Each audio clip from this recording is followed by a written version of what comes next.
naturally being from, that area where there's nothing but dope spitters inspire me. But, hearing like Reasonable Doubt, hearing the Marshall Mathers LP Volume 1, hearing Miseducation of Lauryn Hill, hearing, Lil Kim Hardcore. I like hearing all these people who I admire now as artists. Right. And these are the OGs. Like, I'm not saying that I don't like the newer rappers, people, right. But I come from the era of spitters where double entendres, triple entendres, punchlines, bars matter. I don't come from the era where that shit don't matter.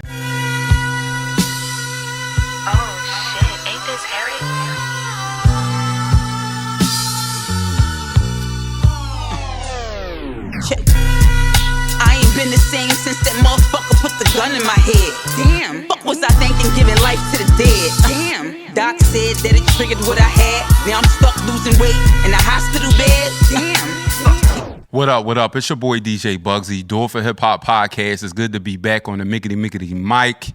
It's been about a 4-month hiatus, but I'm back like I never left. You already know the vibes. I'm ready to be back in the building for sure. I got my man Scoot on the visuals. I got Eric on the audio. You know what I'm saying? Shout out to my son. He also in the control room. You know what I mean? So, the whole fam is in the building tonight. And I got a very special guest. We go back. You know what I'm saying? She came a long way from Lady Merc to Tammi Jean. She suffered the ups and downs, shortcomings, but she here by the grace of God. I want to welcome to the show the one and only Tammi Jean. Thank you so much for having me, Bugsy. Oh, no problem. We definitely go back like Kangos and Cool Cats. You funny as hell. You got the brand new 3-pack, and we're going to get into that first. It's called Unbelievable, and the first single off the joint. Unbreakable. That's right. So tell me I'm unbelievable too, though. You both. I'm both. Perfect. So talk about I guess the inspiration behind that and where did that come from? Because I listened to the full joint. I'm just like, this is what we need. We need someone that went through something, then came back and displayed their artistry. So talk about that. Okay, so what inspired the actual title was, like you said, the downfalls that I occurred in the year of 2022, going into 2023. Okay, I'm gonna just say. Overall, 2022 was a bad joint for me. Like that whole joint was a dub. The whole year from the beginning to the end was a dub for me.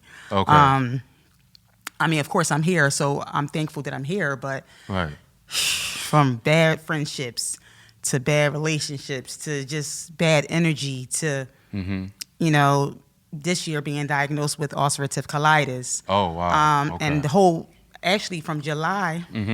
Up until the ending of 2022, I was sick. Okay. But it was like a on and off sickness. It was like stomach pains, but I don't know why. But you know how you like, you don't pay it no mind. Like, it's like, maybe I'm just going through changes, or it could just be my menstrual is like really bad this month. But then out of nowhere, the weight loss started, the excessive diarrhea started, the vomiting started, the me not being able to taste anything I eat. And then at that point, I'm like, okay, I'm sick. Okay, right. So like, I got sick in 2022, but I got diagnosed in 2023. So that's why I said the whole 2022 was a bad joint for me. Okay. Could you trying to elaborate on bad relationships? Is that what kind of like fueled that sickness, or had something to do with it? Yes, because it's caused by past trauma. So it's like I was in a very, very dark. Every relationship started out good. Okay. And I'm not going to spend too much time on this because I don't want to give this or that person that energy, or that time. I understand that. He had enough of that. Okay. But I feel like, when my doctor confirmed that this illness is caused by 3 things: bad eating habits, excessive stress, and past trauma. And in your case? In my case, I had all 3. I never was like the best eater. Okay. I mean, I ate good, but our definition of good is not really healthy sometimes. That's true. So, so that, and then stress. I was dealing with stress. I had just lost my cousin Alexis. She got killed. And then I get into this relationship with this guy. I'm thinking everything cool. We rapping together. We doing this and that. And then out of nowhere, you want to kill me. And then lie about it. Right. And then, torment me the whole breakup. It just was a lot. Stalking and different things of that nature. All of that and more. So it's just like, Damn, man, that shit crazy. I had that's what I said 2022 because we got together in 2022. That's why I said that whole year was a dub. Like I wish I could just erase that 2022. If I could delete that whole year, that'd be good. Okay, now let's talk about your new single. So yeah, and why you released that one first? And just back to your initial question was what inspired the title Unbreakable.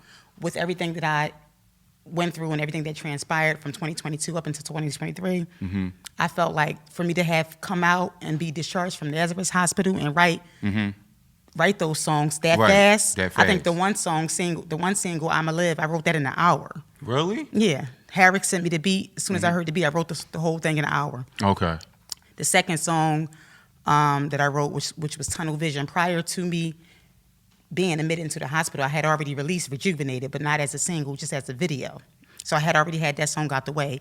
The Tunnel Vision song and the I'ma Live song I just wrote. Okay. So fast, because it was easy for me to write it because it was just basically verbatim everything I went through.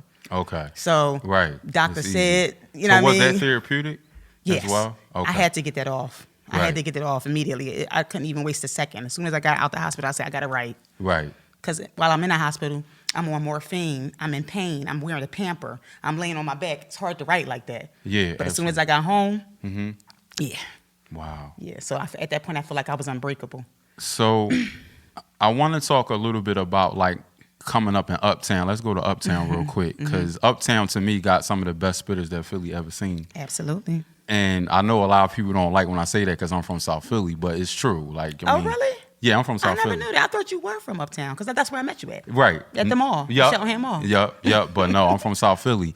But I want to talk about Uptown and your humble beginnings. Can you just elaborate on your upbringing in Uptown and kind of like how you got in the game? Yeah, actually, I got in the game when I went to Fells High School. Okay. So I went to Wagner Middle School, which is in Uptown. Everybody knows where Wagner Middle School is. Right. If you're from Uptown, it's right there on the corner. It's not as deep down where Martin Luther King is, but it's right there, smack in the middle. Stinton, Shelton, that's right there, the intersection. Okay. What is that? Ogons and Stinton. So so I went to Wagner Middle School. So my neighborhood school was supposed to be King, but my mom said, no, we're not doing King. Right. So she sent me to Fells. She sent me up Northeast. Because at the time we was living in Adams Run, so she sent me to Northeast, and just that whole experience. Because when I went to school, it was during a time where Eve was, I believe Eve was at King, and I was in Wagner, and I think Quilly, and Cassidy was in Central. Yep. So it was just like all of us. It's like Cassidy, Quilly, Eve, me. It just was like you said, it's the era of like spitters. Like there's a lot of spitters. Shout out to Vodka and Cheek Raw. Vodka, Cheek Raw, Core. A lot of dope rappers come from Uptown. Right. One Chain. Yeah, One Chain. Shout out to her. She been on the pod before. Yeah, I think I seen that interview. It was a good one too. Thank you. Very good one. A lot of dope rappers come from Uptown, just to say the least. But when did you say to yourself, because last time I remember you telling me that Eminem was your favorite rapper. Still is. Eminem and Jay. Yeah. So is that what gravitated you to the game to want to rap? Or was the Uptown thing? No, I mean, naturally being from, that area where there's nothing but dope spitters inspire me. But, hearing like Reasonable Doubt, hearing the Marshall Mathers LP Volume 1, hearing Miseducation of Lauryn Hill, hearing... Lil Kim Hardcore. I like hearing all these people who I admire now as artists. Right. And these are the OGs. Like, I'm not saying that I don't like the newer rappers, people, but I come from the era of spitters where double entendres, triple entendres, punchlines, bars matter. I don't come from the era where that shit don't matter. So, of course, I'm going to like those people that use those things. And so, that's what inspired me listening to those rappers, DMX. Yeah. I mean, it's just, that's what I love. I love rap. I love bars. And I actually used to go to the Island Ciphers. Okay. I remember I used to get off coming from Fells High School. I would catch the 23 bus, and I would go all the way up to Broad and Island, and I would wait for the 6 bus to go uptown. And I remember standing there, and it was everybody out there. Dutchie from Major Figures, Jay Mills, Cassidy. They all out there just nodding. I was the only girl right in the middle just listening to all them niggas. So, Good old days. Yo, that was the shit, though. I ain't gonna hold you. Good old days. Now, I want to talk a little bit about verses, because, I mean, we was texting about it, and I know you got a big relationship with 50 Cent. And there was a lot of talk about Lil Wayne versus 50 Cent, and you care to tell me your reasoning behind it, even though you had a relationship with 50 Cent during the F and Vodka days? Yes, I'm about to say, don't be putting no rumors out there. We ain't had no relationship. No, not relationship like together. No, I know, I know. Business. That's probably why he don't fuck with me that much no more, because I didn't want to have relations. Let me stop. But anyway, that's another story. Anyway. Okay, yeah. Tell me what you think. No. So yeah, shout out to the Ball 5, good peoples, by the way. Yeah, this is a touchy subject because it's Wayne versus 50 Cent, and it's crazy because, as I said, I'm a fan of punchlines, metaphors, double entendres, triple entendre, and Wayne do all of that. Right. So by default, I'm gonna fuck with Wayne as a spitter. Okay, but they both are amazing men, and they both have hits amongst them, the both of them. Right. So if we're gonna do verses, a 20 versus 20 songs. Shout out 50. You know what I mean? Like I said, we did have a business relationship. He co-signed me. He posted me on his Twitter account, his Instagram page. Okay. We met. We talked several times. Right. We did business. I was a part of the whole F and Vodka movement and campaign. I'm gonna go with Wayne. You gonna go with Wayne? The reason why is I think it's more songs that I can identify with. Again, I come from that era where punchlines matter. I don't think 50 used a lot of punchlines. No, so I'm listening to clever little lines that's, shit over your head. They both got hits. Right. Now, if this was a mogul entrepreneur versus, I'm riding with Curtis Jackson. But if we're talking about lyrics, I'm going to ride with Dwayne Carter. That's fair. I can respect that. I definitely can respect that. Let me ask you this. Do you feel like... Don't be mad at me, Five. If you... Hey, it is what it is. Do you feel like staying busy is a response to trauma? I just want your feelings on that, because I can identify with that sentiment, but I want to know, because you just went through trauma, and a lot of us like to stay busy to avoid what comes after the trauma. If you're busy, it'll take your mind off of the trauma, the past trauma. However, you don't want to overwhelm yourself. I used to think that. I used to think that would work. Like, if I overwork myself, if I stay active, if I stay busy, I'm not going to think about the shit that's just really happening. Excuse me. But in actuality, sometimes that's causing more trauma and more stress because you're overwhelming yourself. Okay. Especially with me having ulcerative colitis, which is a illness that makes you very fatigued and weak. And now I'm anemic, and I lost a lot of blood. I lost 50 pounds in a month because I was bleeding internally. Yeah, I had 3 ulcers on my colon. So I was bleeding internally, and I lost excessive weight. I lost 50 pounds in 1 month. That's a lot of weight to lose in a short period of time. So now I'm not as, like, my equilibrium and my mobility is a little off. Like, I'm not as strong as I used to be. I'm strong mentally, but physically I'm not as strong as I need to be. So if a bitch want to try me, you getting shot, because I probably can't rumble you. Like, I feel like I got to wait till I get back again. So what did they say about the equilibrium? Because that's the part I didn't kind of get. How does it throw your equilibrium? Well, for me, in my case, I was in the hospital for like 13 days. Okay. So they didn't allow me to get up and move around and exercise because I was connected to an IV the whole time because I needed a blood transfusion because of the amount of blood I lost. So that said, I was stuck like this. Imagine just laying like this for 13 days straight, and somebody coming and taking 3 tubes of blood from you every day, putting you on morphine. You just taking medication and being poked with needles and getting your IV changed. Right.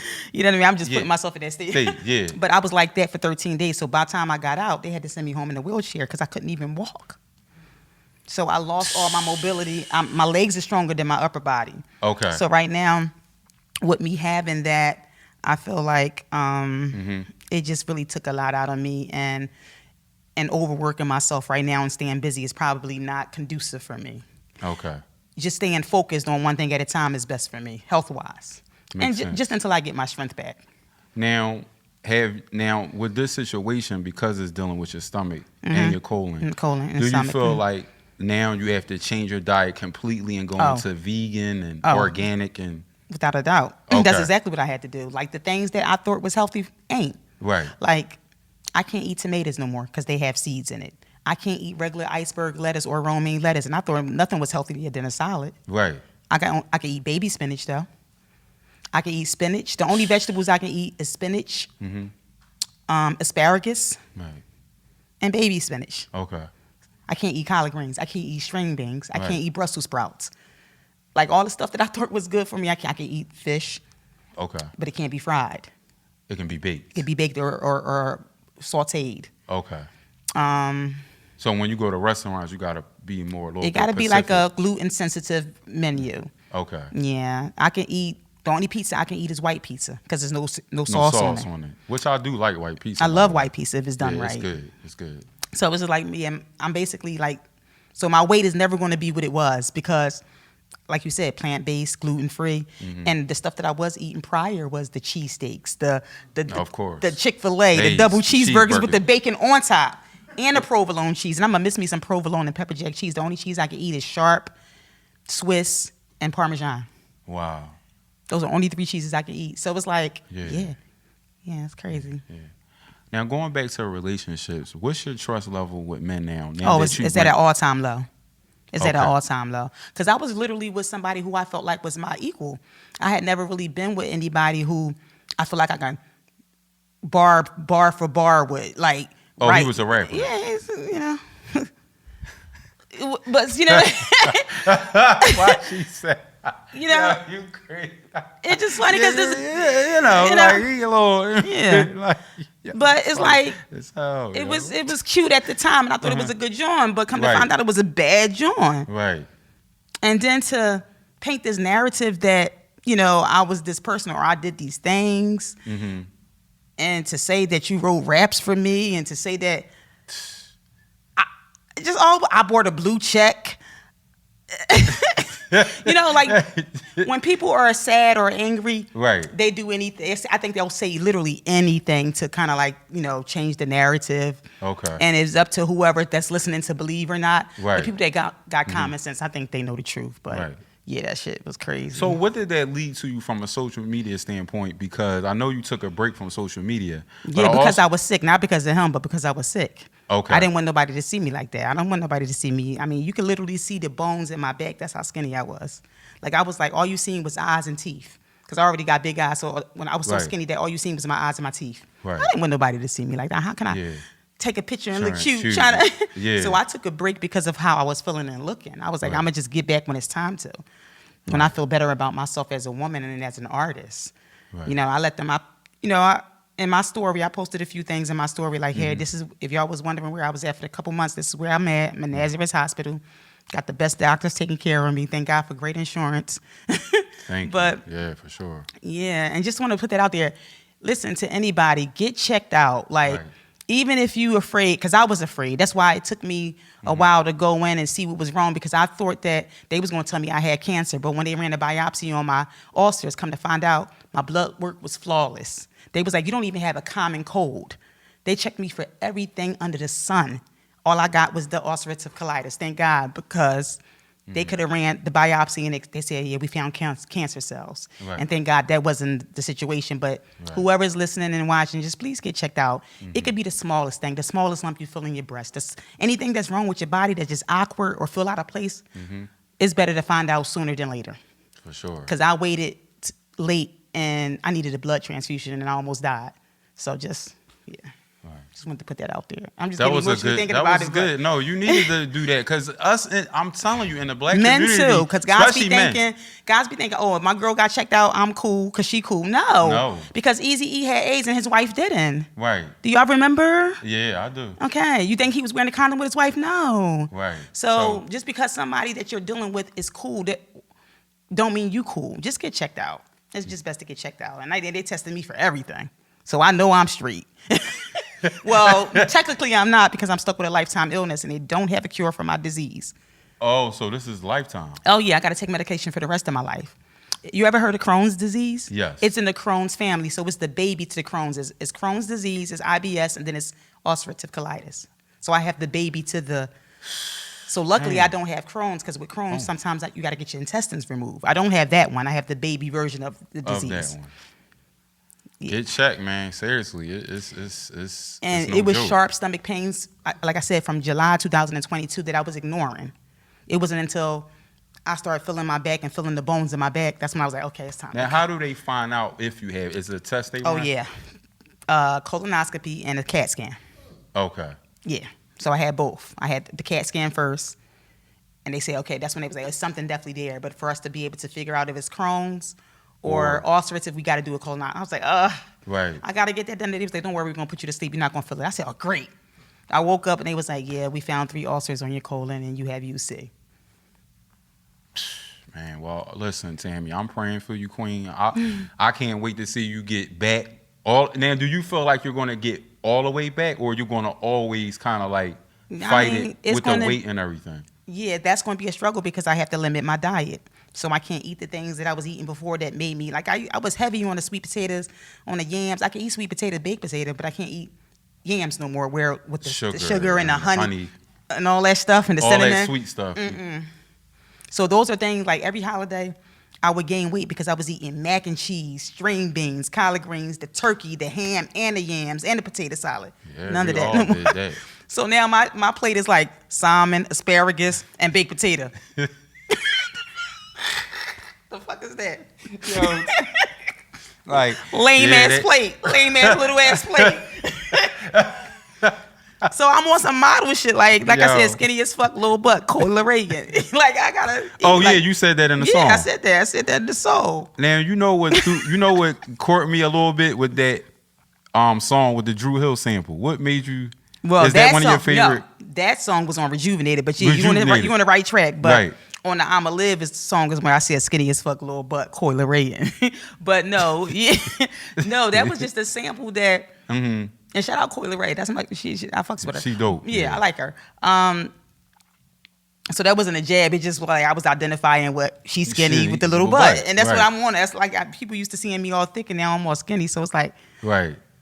But no, the Dru Hill sample was just something my producer Harrix. Shout out Harrix. He from Uptown too. Okay. He just sent me that, and that was the vibe. Yeah, right. Yeah. I'm back. Right. Like I never left. Bless. Why would I ever stress? Real bitches over here. You know what I mean? Like it was just the vibe. Okay. And I only thought that because I thought you like the 90s. I remember you saying you like the 90s so much. And I thought Dru Hill was kind of like one of the groups you banged with. Oh, yeah, definitely. Dru Hill, Silk, all them little 90s groups. Yeah, I'm definitely, I love, if I can go back into any era, it would be the 70s and the 90s. Why the 70s? Because I like the afros and it's like people used to always say I look like Thelma from Good Times. So I like the... Shout out to Thelma. Yes, I like the whole bell bottoms and the... Right. Yeah, I like that. I used to love watching Good Times. Right. And Coffee and Foxy Brown, all them movies, yeah. Right. Now Black Russian, I want to get to that. Because always... That's where you know me from. Those that Lady Bird Black Russian shit. Yo, I never met someone of that. You know, so can you talk about just that roots of being Black and Russian, like that whole Well, I'm not Black and Russian, but I speak it. And the reason why is because when I worked at the Cheltenham Mall, which is where you met me at, House of Beauty. Right. Marquita introduced us. Shout out Marquita. Yeah, shout out That's to her. my baby. She going through something right now. So, you know, prayers to Mar. But yeah, they were owned by Russians. So I wanted to know what the fuck they was talking about. Like, I'm not going to be working at some place for all these years and I don't know what y'all really saying. Right. And you dealing with my money. Like, yeah. I'm here more than I'm home because I work 7 days a week sometimes. Like, no, I want to know what y'all saying. Right. So it was mandatory that I learn, and I had an option to pick up on a second language in college, and I chose Russian. So I said, when I go back to work, I'm gonna fuck their head up. So yeah, that no, I'm definitely not Russian. I'm definitely not Russian, but I got other shit in me, but I'm not Russian. Oh, okay. But yeah. I always wondered about that. No, because the last time you came, this was years back, I never got an opportunity to ask you because I know you always represent that. Like even your L.L.C. is in there. So Black Russian L.L.C. Yeah. Yeah. So. Yeah, shout out to my Russian community. They love me. I love them. And you be speaking that shit to them. Yeah, it be fucking their head up. I remember one time I was at Bell's Market, which is in Cruise Town, Northeast, like a Cruise Town area of Northeast. Okay. And this little boy was talking to his mom, but he kept on, I guess he had like a soccer game to go to. He kept on saying, Mamichka, który chess, Mamichka. And she was like, 1 second. So I was like, 5 6. And she was like, turned around, like I told him what time it was. And she was like, oh, that's what that means? Well, Katori chess is what time is it? Yeah. Okay. And then he was like, Mamichka, like that's mom. Like, Mamichka, Katori chess. And she was like, 1 second, which is 1 second. Like she ain't had no watch on. She was just busy shopping. She wasn't really paying the young boy no mind. But crazy. yeah, so she turned around. She was like, how do you learn? And she had a million questions, and I just kept it short. I was like, I just know it. Just know I know it. Right. Well, Tammi Jean, I'm praying for you, Queen, and I always appreciate your support. Yeah. Hope, with the podcast and what I'm doing, and as an artist, you've always been dope. You've always been a family of the show. This is actually your second time here, so it's been a minute though. But the first time I gave you bars, and all that. But yeah, I definitely remember now. And you came a long way because you always had a nice setup. But the fact that you in Jersey now with a bigger studio, I'm proud of you. I appreciate that. And I always represent. She always represent Uptown. So introduce your song because we about to play it right now. Let the people know how they can follow you. We're going to actually play the song. The I'ma Live song? Yeah. Okay, cool. Yeah, introduce it. So, it's your girl Tammi Jean, formerly known as Lady Merc. You can follow me on all platforms at I am Tammi Jean. That's Tammi spelled with an I, not a Y. And we about to get into I'ma Live, produced by Harrix on my new EP, Unbreakable. That's what it is, man. He can't sleep, can't walk, keep crying. Thinking, dear Lord, I'm too blessed to be dying. So much confusion, a blood transfusion. Scared me to death, but Lord knows I'm trying. Cause I'm a fighter and I always been.